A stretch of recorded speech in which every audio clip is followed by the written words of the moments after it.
طالبانو ویان ذبیح الله مجاهد وایي چې د خوست ولایت اړوند د ببرک تاڼۍ په سیمه کې د انځرسر په نوم د پاکستان یوه لویه پوځي قرارګاه د طالبانو ځواکونو له لورې نیول شوې ده.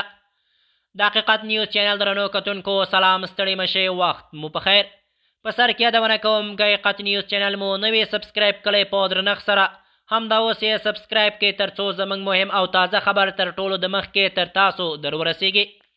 د طالبانو ویان ذبیح الله مجاهد تایید کړی چې خوست ولایت اړوند د ببرک تاڼۍ په سیمه کې د انځرسر په نوم د پاکستان یوه لویه پوځي قرارګاه د طالبانو ځواکونو له لورې نیول شوي. د نوموړي په وینا دغه عملیات د شپې ناوخته ترسره شوي چې پکې د طالبانو پوځ د پاکستاني ځواکونو پر یادې قرارګاه برید وکړ. د په خبره د جګړې په ترڅ کې لسګونه پاکستاني پوځیان وژل شوي او یو شمېر نور ټپیان شوي دي.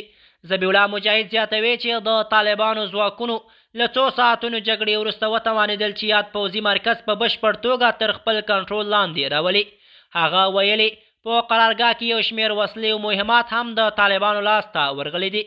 د طالبانو ویان د نیول شویو وسلو په اړه هم یادونه کړې او ویلي په دې کې سپکې او درنې وسلې، مهمات او نور پوځي تجهیزات شامل دي چې اوسه د طالب ځواکونو په واک کې دي.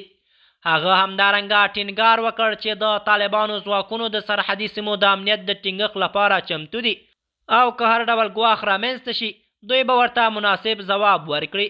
تر اوسه د پاکستاني چارواکو له لورې د دې پیښې په اړه رسمي غبرګون نه دی خپور شوی، خو په سیمه کې سرچینې وایي د جګړې له امله دواړو لورو ترمنځ تاوتریخوالی زیات شوی دی.